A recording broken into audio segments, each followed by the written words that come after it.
Assalamualaikum warahmatullahi wabarakatuh. Kami dari kelompok 6 yang beranggotakan saya sendiri yaitu Muhammad Wahyudin. Saya Muhammad Furqon Saifuddin Mughib. Saya Satria Bodi Susilo. Di sini kami akan menyampaikan materi tentang pendekatan objektif. Next, Mas. Eh,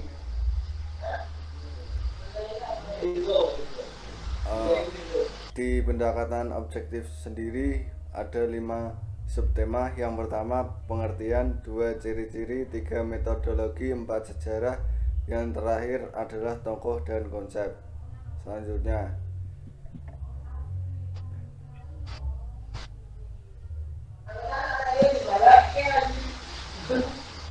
selanjutnya Mas.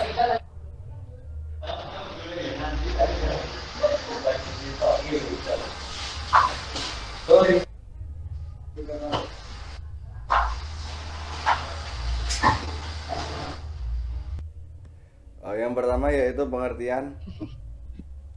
Pengertian pendekatan objektif merupakan teori sastra yang memandang karya sastra sebagai dunia otonom, sebuah dunia yang dapat melepaskan diri dari siapa pengarangnya dan lingkungan sosial budayanya. Karya sastra harus dilihat sebagai objek yang mandiri dan menonjolkan karya sastra sebagai struktur verbal yang otonom dengan koherensi intern.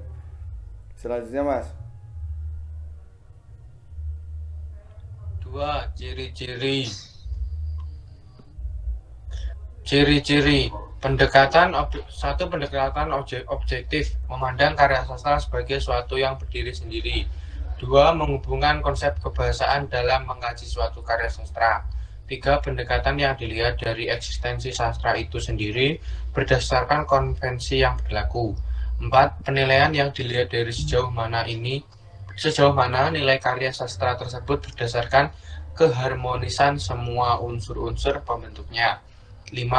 Struktur tidak hanya melalui bahasa dan kata, melainkan bisa dari unsur pembentuknya. 6. Untuk mengetahui keseluruhan makna karya sastra, maka unsur pembentuknya harus dihubungkan.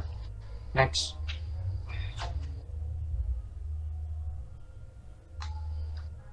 Tiga, metodologi. Pendekatan objektif adalah pendekatan yang dilihat dari eksistensi sastra itu sendiri, berdasarkan konvensi sastra yang berlaku. Konvensi tersebut misalnya aspek-aspek intrinsik sastra yang meliputi kebulatan makna, diksi, rima, struktur kalimat, tema, plot, setting, karakter, dan sebagainya. Telah struktur yang harus dikaitkan dengan fungsi struktur lainnya yang dapat berupa paralelisme, bertentangan, inverse, dan kesetaraan. Dalam karya yang lebih luas seperti novel, struktur tidak hanya hadir melalui kata dan bahasa, melainkan dapat dikaji berdasarkan unsur-unsur pembentuknya seperti tema, plot, karakter, setting, point of view. Untuk mengetahui keseluruhan makna, maka unsur-unsur tersebut harus dihubungkan satu sama lain.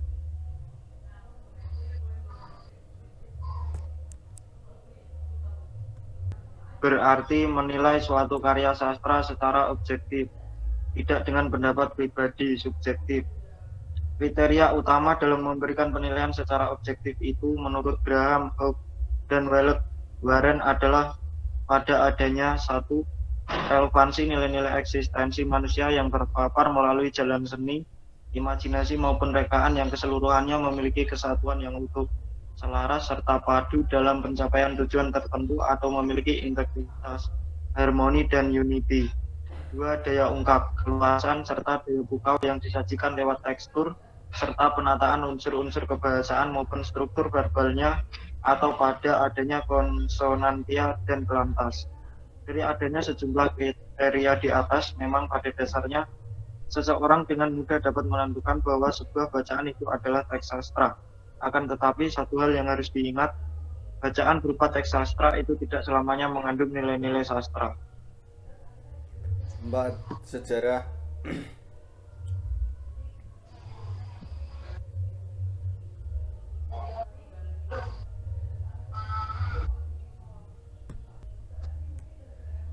teori objektif yang di dalamnya terdapat pendekatan struktur tidaklah dapat dilepaskan dari peran kaum formalis.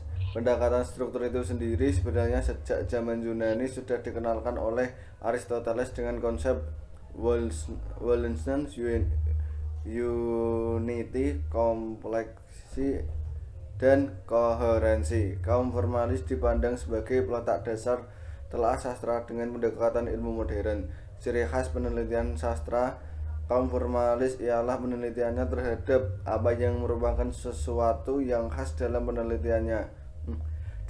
Dalam karya sastra yang terdapat dalam teks yang bersangkutan. Ciri khas penelitiannya terhadap apa yang merupakan sesuatu yang khas dalam penelitiannya terhadap apa yang merupakan sesuatu khas dalam karya sastra yang terdapat dalam teks yang bersangkutan.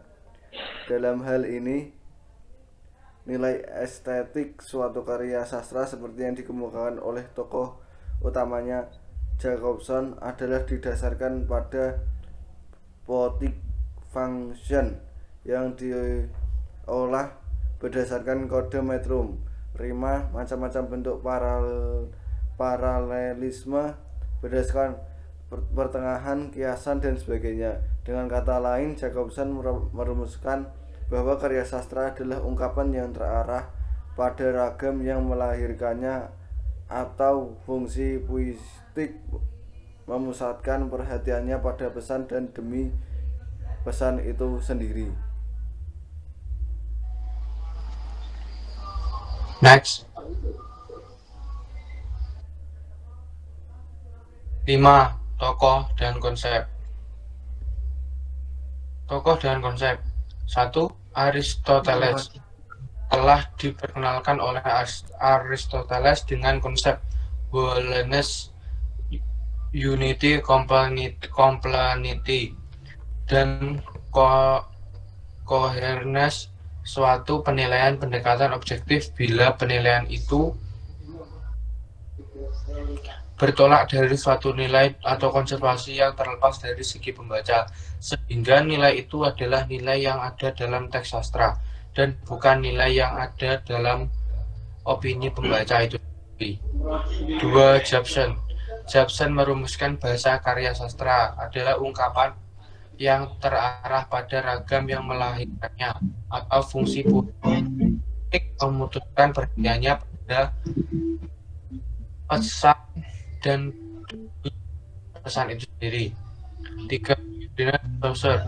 Pendekatan yang atau tidak langsung sebenarnya dipengaruhi oleh konsep struktur linguistik yang dikembangkan oleh yang inti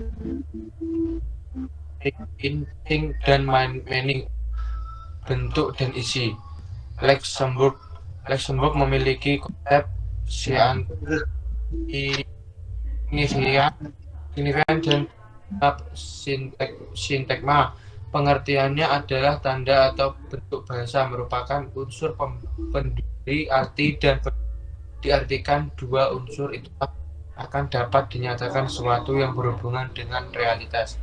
Karena itu, untuk memberikan makna atau memahami makna yang tertuang dalam karya sastra, penelaah harus mencarinya berdasarkan telaah struktur yang dalam hal ini terfleksi melalui unsur bahasa. Next. Mungkin itu saja yang dapat kami sampaikan. Kurang lebihnya mohon maaf. Assalamualaikum warahmatullahi wabarakatuh.